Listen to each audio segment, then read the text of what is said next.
Okay, and the final item of business this afternoon is a members' business debate on motion 19427 in the name of Alistair Allen on fairer funding allocation for Scotland's fishing and coastal communities. This debate will be concluded without any questions being put. I would encourage members wishing to participate to press the request to speak buttons now or as soon as possible. And I call on Alistair Allen to open the debate. Around 7 minutes. Dr Allen.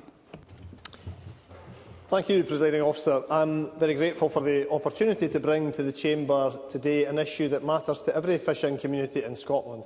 It certainly matters to people in my own island constituency who have not been slow to raise it with me. I appreciate that my motion is Parliament's final item of business before the Christmas recess, so I am grateful to those members who have stayed to take part in it. It's not the first time that the subject has been raised here, but as you will hear, there is good reason for raising it again. Presiding Officer, in October this year, the UK Labour Government allocated its new UK-EU Fishing and Coastal Growth Fund across the UK in a way that bears no relationship whatsoever to the scale of Scotland's fishing industry, or indeed to the way in which these funds have been allocated in the past. Scotland consistently lands around 63% of the UK's total catch value, and over 60% of the UK's seafood exports come from Scotland. And yet the UK Labour Government has decided that of the £360 million fund, only £28 million will make its way to Scotland's coastal communities. The much smaller fishing industry in England is set to receive £300 million. So, Scotland has somewhere between half and two-thirds of the UK fishing industry, but we will get less than 8% of the UK Government's fund. This is because this funding has been divided up based on Scotland's share of the UK's human population, a fact which has nothing whatever to do with the scale of our fishing industry. It certainly has nothing to do with the proportions of landings, the value of exports, or the total catch value for each country. Nor does it even have anything to do with precedent. Prior to Brexit, the equivalent EU funding was split along the following lines: 46% for Scotland, 36% for England, 10% for Northern Ireland and 8% for Wales. This allocation recognised the significant economic contribution of Scotland's fishing industry. I would hope that parliamentary colleagues across the Chamber might recognise that the UK Labour Government's decision to divide their new fishing fund using the Barnett formula is deeply flawed and does not provide our fishing communities across Scotland with the support that they need. Indeed, the support they were promised after Scotland was taken out of the EU against their will. The new UK-EU Fishing and Coastal Growth Fund replaces equivalent EU funding lost following Brexit, and the Scottish Government had requested £166 million of the £360 million fund. The Scottish Government had requested that it then be able to allocate its share to Scottish coastal communities as fishing is an evolved issue. Now, I must say, Scottish Labour's convoluted argument that they have offered to date on this issue, that the Scottish Government, in seeking to allocate our fair share of this funding in Scotland ourselves, is to blame for a situation where we only receive Barnett consequentials rather than the equivalent proportion of the EU funding that we are no longer eligible for. That, I'm afraid, does not hold water. The UK Government has, by all accounts, refused to engage on this issue with devolved governments in advance of, or indeed following, the allocation decision announced 2 months ago. Welsh Labour Senedd members and MPs across the political spectrum at Westminster have criticised the UK Government's allocation decision. Why aren't, I have to ask, Presiding Officer, any Labour MSPs, or indeed most Tory MSPs, willing to do the same? I had rather hoped that there would be no need to raise this issue again, given the pretty terrible reaction to the decision, the UK Government's decision amongst Scottish fishing communities. However, the UK Government do seem determined not to listen to reason on this occasion, despite many other noticeable policy U-turns in recent weeks. In my constituency, Nahelin and Anir, fishing remains a vital part of our daily lives and local heritage, from Ness to Battersea. In 2023, fishing in the Western Isles contributed over £8 million in approximate gross value added to the Scottish economy. Its percentage share to the fishing sector's economic contribution has grown by 8% since 2016, despite the fact that the number of individuals employed in fishing in my constituency has dropped by 16% in the last 5 years.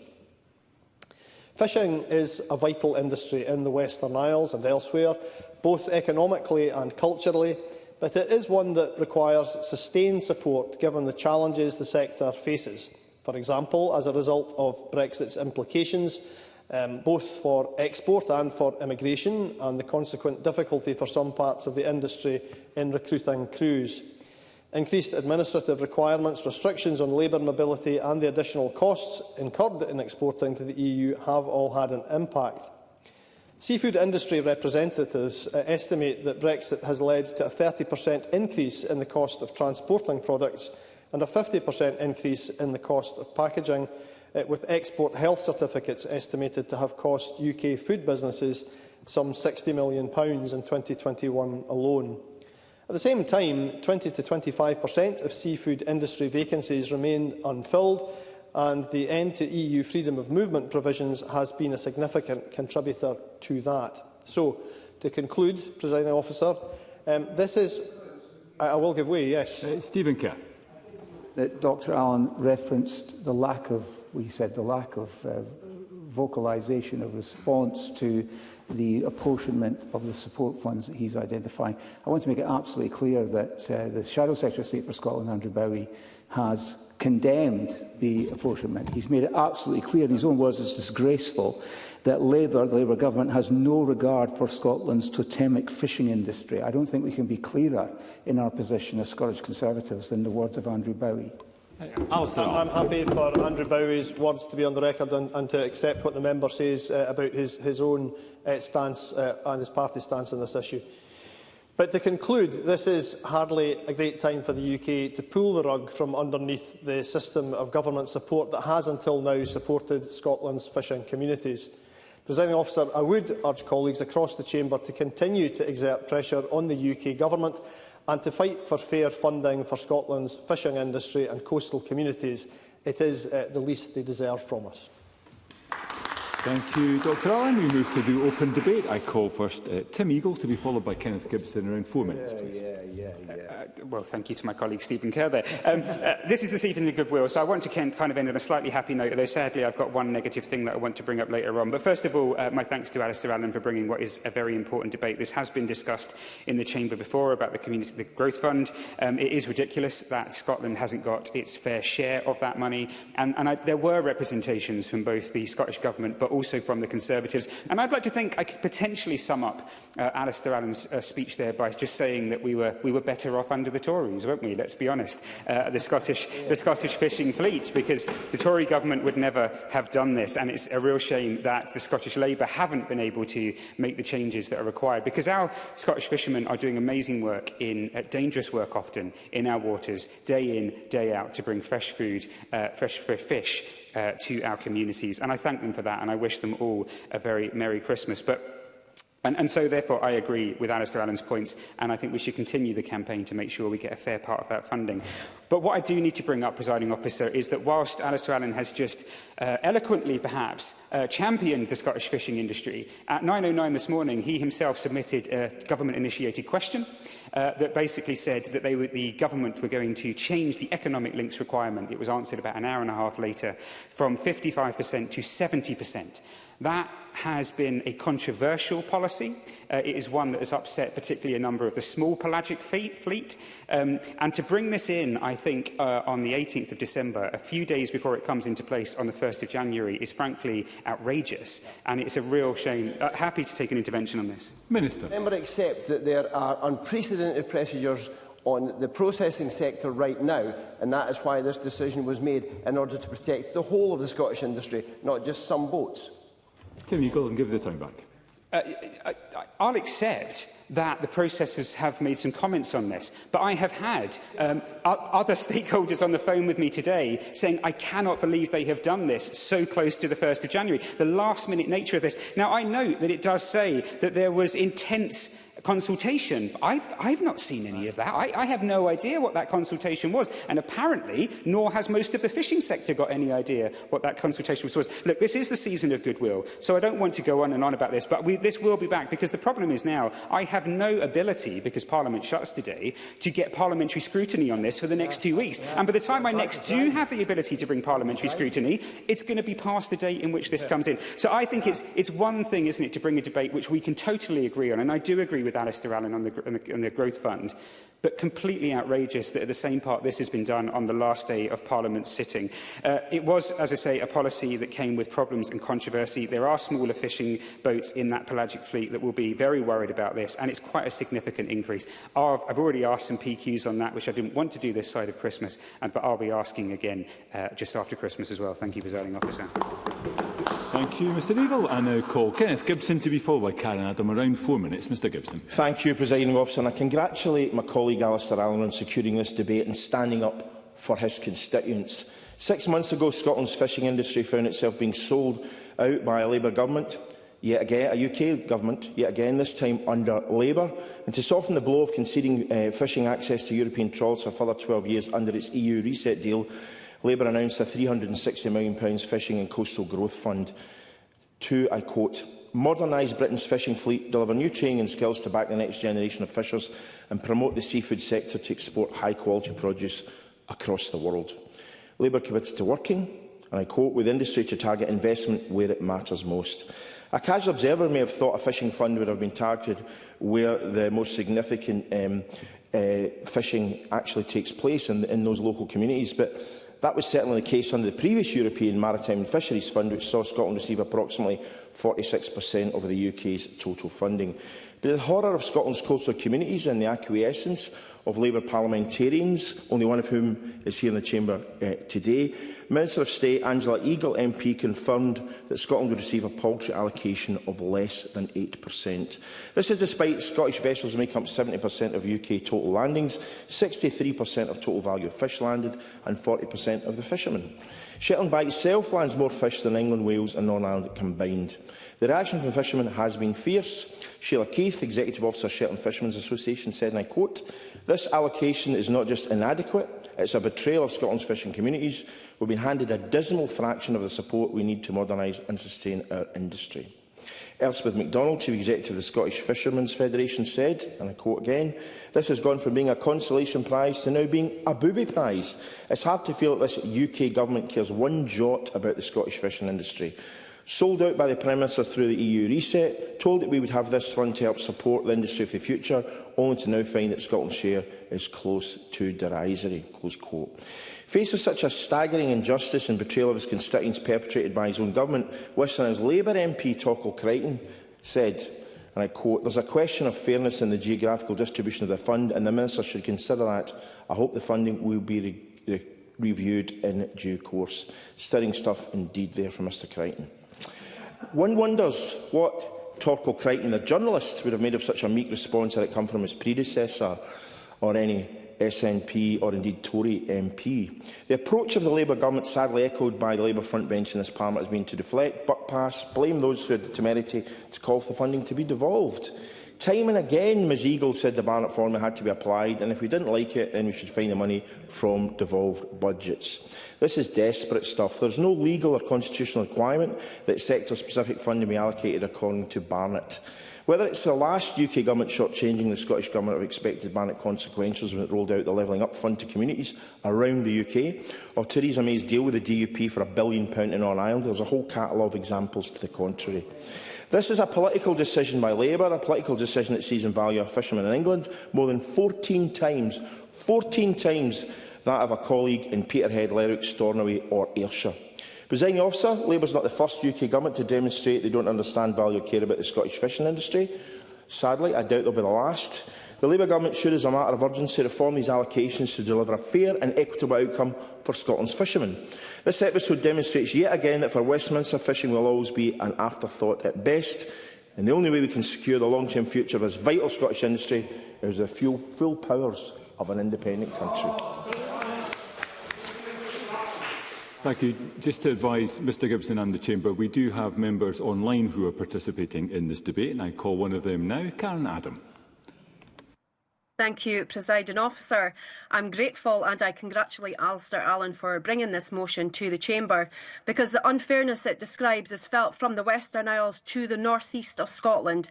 In Banffshire and Buchan Coast, fishing is not just an abstract sector. It's boats leaving before first light, it's processors keeping lines moving, and families whose weekly wage depends on what lands at the quayside. Now, that is why the UK Government's approach to the £360 million Fishing and Coastal Growth Fund is so hard to justify. Scotland is being allocated, as has been said, around 28 million under 8%, because the distribution is based on population and not on the scale of our fishing industry. Barnet, as has been said, it counts people, it does not count ports, processors, or the real costs of keeping coastal economies working. And Scotland's contribution is not in dispute. Scottish vessels consistently land more than half of the UK's total catch, 63% of total catch value and over 60% of seafood exports. If the aim of this fund is fishing and coastal growth, those figures should be the starting point. Since this motion was lodged, the pressure on the pelagic supply chain has become even clearer. Quota reductions coming for mackerel and herring next year will bite, especially when processing factories have fixed cost, contracts and a workforce that cannot simply be switched off and on. And that is why, Presiding Officer, I welcome the Scottish Government's decision to introduce an emergency measure for 2026 by amending the economic link licence condition. From the 1st of January 2026, the requirement will be species specific. 70% of mackerel landings and 70% of herring landings into Scotland in 2026, up from the current combined requirement of 55%, with the measures kept obviously under review. Processors tell us plainly that reduced volume next year threatens jobs and undermines confidence to invest. If we lose onshore capacity, skills, plant, contracts, it doesn't spring back overnight. So when the Scottish Government uses a devolved lever to help keep more of that reduced volume landing into Scotland so that cash flow stays in our coastal communities and wages are protected, I struggle to see who can argue against that principle. Not forever, not without review, but as a stabiliser, an emergency condition for 2026. But we also have to be honest about the limits of what Holyrood can do. Two of the biggest pressure points processors raise with me are trade friction and immigration rules, which are not devolved. Those are decisions taken elsewhere, but the strain lands on our harbours and in our coastal communities. So this debate, yes, it's about fairness, but it's also about respect. If Scotland's fishing industry is held up as a national asset when it suits, it cannot be treated like a rounding error when money is allocated. Our coastal island communities are not asking for any special treatment. They're asking for a mechanism that reflects contribution, recognises need and invests where the potential actually is, and underlines the wider point at the heart of this motion, that, Presiding Officer, decisions taken closest to the industry tend to fit the industry better. The Scottish Government is engaging intensively with stakeholders and using the powers it has to protect jobs and investment. Meanwhile, the UK Government is telling Scotland to accept a population-based share of a fund that was designed for fishing and coastal communities. If Westminster wants to prove it respects Scotland's fishers, it should start with a simple step. Rethink the allocation of this fund so it reflects contribution and need. Coastal growth cannot be delivered by treating Scotland as an afterthought. Presiding Officer, Scotland's fishing and coastal communities deserve fairness in funding and practical support that keeps value and jobs where the fish is landed. I support this motion and I urge the UK Government to do the right thing at last and support an uplift in the Coastal Communities Growth Fund. Thank you. Thank you. I now call Rhoda Grant to be followed by Emma Harper. Around 4 minutes, Ms Grant. Thank you, Presiding Officer. The SNP continued to complain about the Fishing and Coastal Growth Fund allocation that was devolved at their request. They knew that devolved funding comes through the Barnett formula, yet getting their hands on the additional money for them to spend was more important than letting the Scottish fishing industry bid into a total UK pot.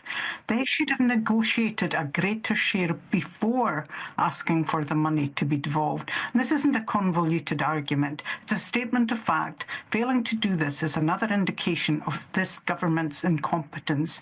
Indeed, we should all be relieved that this government was not asked by the Scottish people to negotiate a severance agreement with the UK, because that would have been an even greater disaster given their level of incompetence. Presiding officer, I'm not going to rehash the points I made a few days ago in a similar debate. But I do hope that the Scottish Government have reflected and they will ensure that this does not happen again. I hope they're trying to get an agreement for the Scottish industry to be able to bid into the UK fund. The Scottish Government themselves allocate marine fund grants to organisations in the rest of the UK, such as £57,703 to a company in Gloucester. And this is as a recognition that research and development will assist the whole of the UK, not just one part. As well as arguing the Scottish Government to negotiate a greater share of the UK fund for the Scottish industry, I would also like to ask what they're planning to do with the share that they do have. Our coastal communities are crying out for funding, and we desperately need forward planning. Many fishing boats are concerned about their future given cuts in quota. Will this money be used to invest in technologies that allow more selective fishing? Will it be used to improve fishery science? The Rural and Islands Committee visited the marine laboratories in Aberdeen as part of our budget scrutiny last year, and staff were working in desperate conditions, carrying out a high standard of work despite that, but it was clear that government cuts in marine science was impacting on what they could do. And neither were they independent of government, which hampers their ability to get contracts elsewhere. We're dependent on the International Council for Exploration of the Seas for data, and we have to accept that data if we don't have robust data of our own to counteract it. And with a hollowed-out marine science centre in Aberdeen, that simply is not possible. We also need investment in processing. Our ambition to increase the Scottish share of fishing in our water, but we can't do that without the ability to process the fish we catch. So we really need a strategic plan for fishing to allow us to grow the industry, and that should be happening now. And instead we see the Scottish Government trying to divert attention by blaming others for their own failings. Thank you, Presiding Officer. Thank you, Ms Grant. And I come to the final speaker in the open debate, Emma Harper, in 4 minutes, please. Thank you, Presiding Officer. I support Dr Allen's motion. I just wanted to highlight the impact in the south-west of Scotland that this UK Government's choice of allocation of this UK EU Coastal Growth Fund has had on our smaller inshore fishing communities, like in the south-west of Scotland.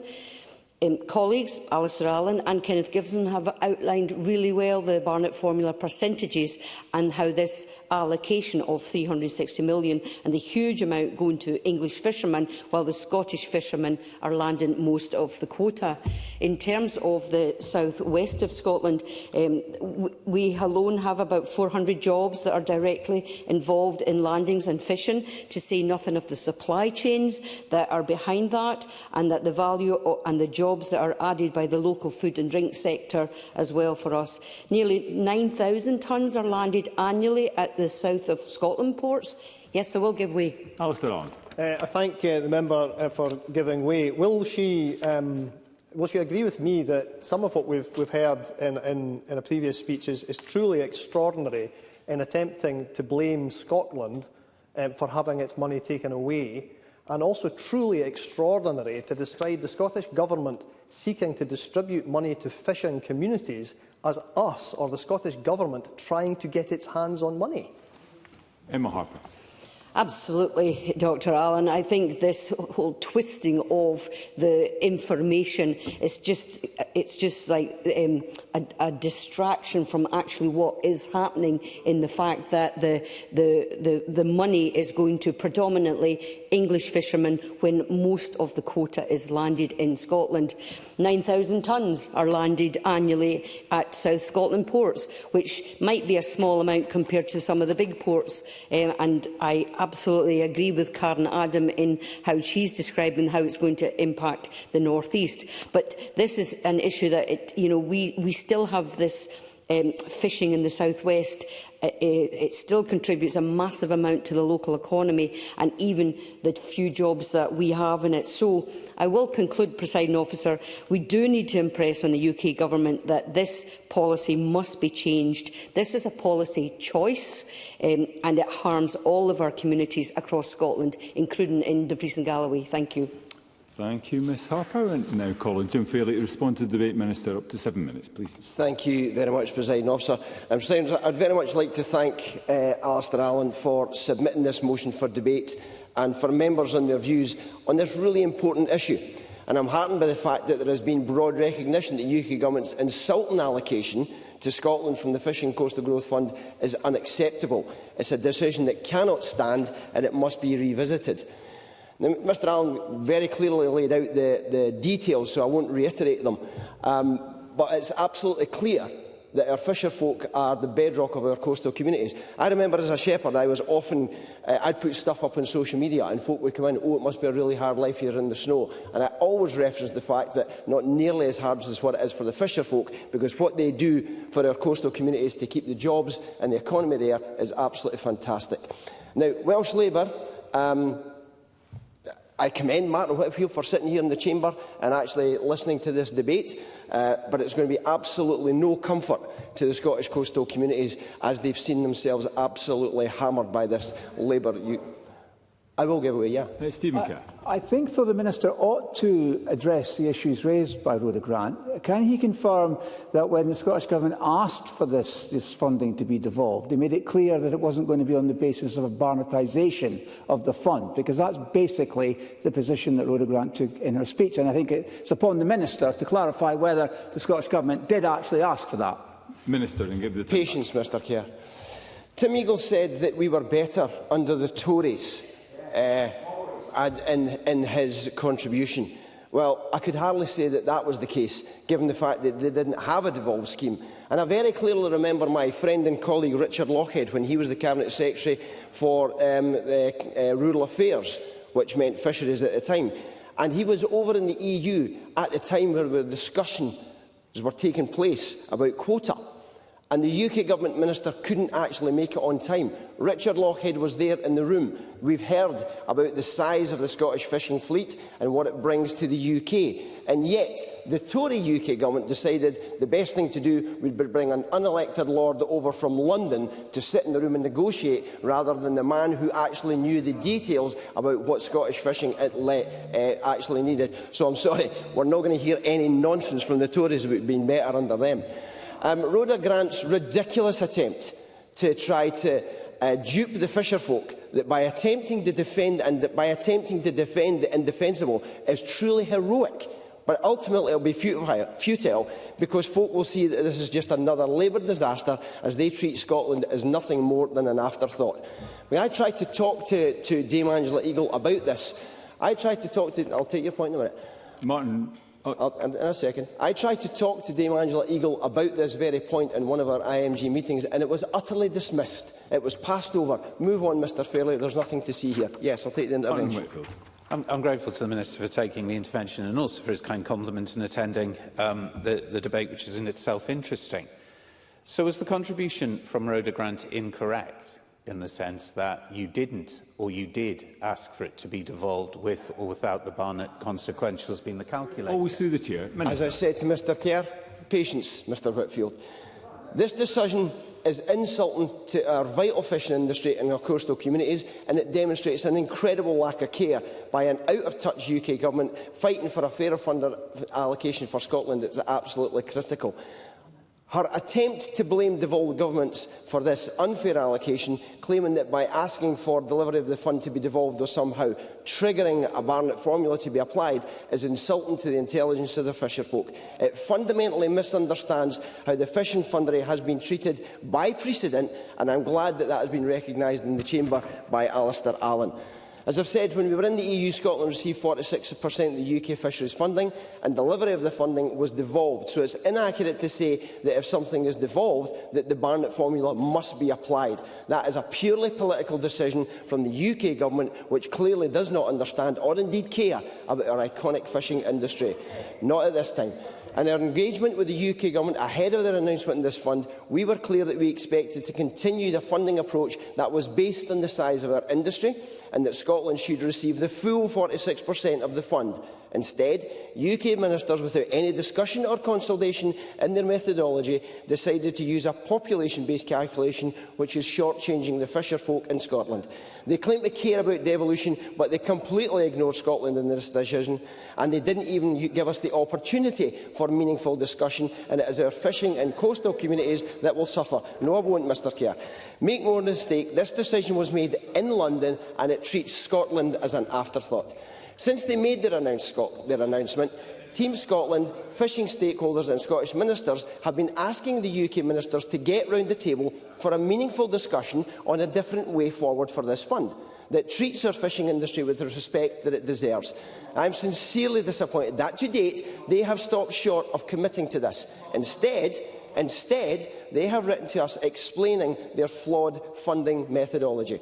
In the letter, UK ministers have said that the reason for applying a Barnett formula to the Fishing and Coastal Growth Fund is because of a change in Her Majesty's Treasury Statement of Funding Policy, which removed the ring-fence funding from marine funding, baselined the funding allocation from 24-25 and said that the Barnett formula would be applied to future marine funding. They are claiming that this better respects the devolution settlement. Nonsense. It is entirely disingenuous. They are fully aware that we did not support the change. In fact, it was implemented without any meaningful engagement or consultation with us at all. We have always been clear that by applying a population-based model to fisheries, funding fails to recognise Scotland's greater share of the UK seas, and it significantly penalises our fishing industry. It also fails to recognise the industry's significant contribution through taxation to the UK Government. I'll take the intervention. Jamie Halker-Johnson. I'm grateful for the Minister taking that intervention. Parliamentarians learnt today of the emergency measures that the Cabinet Secretary announced. Can the Minister tell me when that decision was signed off? Could you say that again? I can't hear him. Sorry. Jamie Halker-Johnson. Okay. We learned today in the GIQ on the decision to put in emergency measures. Can the Minister tell this chamber when the Cabinet Secretary signed off this decision? I don't have that information to hand. What I can say is that on the point that I was just making, there is sufficient flexibility within the Statement of Funding Policy for the UK Government to take a different approach to this fund, one which respects the size and importance of Scotland's industry and that reflects precedent. It is entirely within the UK Minister's gift. These are not immovable rules. The fact that they're choosing not to speaks volumes. This disproportionate allocation of funding comes at a time when Scottish fishing industry is dealing with multiple pressures, from the agreement to extend EU access to Scottish waters to the inevitable impacts of being placed on cod and mackerel quotas. Presiding Officer, I'm running out of time, so I'm going to finish off by saying this. The UK ministers have got the power to change their approach to this fund if they so choose. So I would urge Labour members to put the needs of the Scottish industry first. They have a choice to take. They can stand up to Keir Starmer, or they can join us in standing up for Scotland. It is an opportunity for members right across the chamber to speak together with one voice as Team Scotland and to demand a better deal for our fishing and coastal communities. And that decision cannot stand, and it must be revisited. Thank you, Presiding Officer. Thank you, Minister. Can I congratulate members on making it through to the 2025 finishing line. Wish you and those in the public gallery and all staff in the Parliament a Merry Christmas and a Happy New Year. And with that, I conclude the debate and I close this meeting of Parliament.